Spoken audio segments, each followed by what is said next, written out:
Speaking of boundaries, another really big shadow piece we see, people who have poor boundaries get so triggered when other people violate their boundaries because they're constantly in a relationship to themselves of violating their own boundaries, right? And you're right, Hooping Hopper. Our societies as a whole seem to reward positivity, happiness, and punish any expression of sadness, frustration, or anger to keep our shadows in the shadows. I agree. And here's the really interesting thing. Shadows don't go away. They just come out, they fester beneath the surface, and then they come out in some kind of other form long term.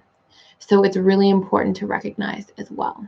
Okay, so I'm going to come in here and answer. Okay, so 2 other questions you can ask yourself, and I'll let you guys do some of this work for a moment as I answer some of these questions in here too. But 2 other questions you can ask yourself. Where do I enact this in relationship to myself?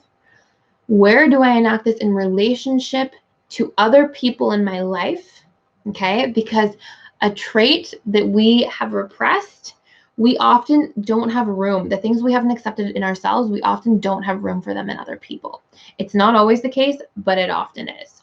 So for example, maybe you make it mean, okay, let's go back to some of the examples we used. Taken advantage of. Let's say fearful avoidance, hate being taken advantage of. Here's a huge pattern that I often see. Fearful avoidance, take advantage of themselves so much to please others or to show up for others or fix or save others that if they don't have good boundaries themselves, often what ends up taking place is they give of themselves to such excess that then they are forced to rely on other people out of like desperation and necessity because they've run themselves dry, and they sort of break down into some space where that happens. And that's a huge pattern to clean up as a fearful avoidant. And then it's like, so there's still this element of that taking place where you've had to take advantage of other people at certain points in life. And that's an important thing to become aware of as an FA. Another one, let's say that you learn that being emotional is bad, right? So then you might be really triggered when you see other people express emotion, and then you call it bad or judgmental, or sorry, you call people weak that are emotional. And then you might actually judge that in other people and judge it in yourself, right? So it shows up, you see people emotional, judge the trait as being bad or unworthy of love or whatever it might be. You make it unworthy of love or bad in you, and then you make it unworthy of love or bad in others. And that's not an accurate depiction of the truth when it comes to the trait. That's an accurate depiction of a conditioned belief system that's caused you to push a part of yourself down and then judge it in yourself and judge it in others accordingly. And remember, the denser your shadow is, the more repressed traits you have, the more unworthy you're going to feel because you've actually made parts of yourself unworthy. And to the point where you've exiled parts of yourself, you've made things not okay about you.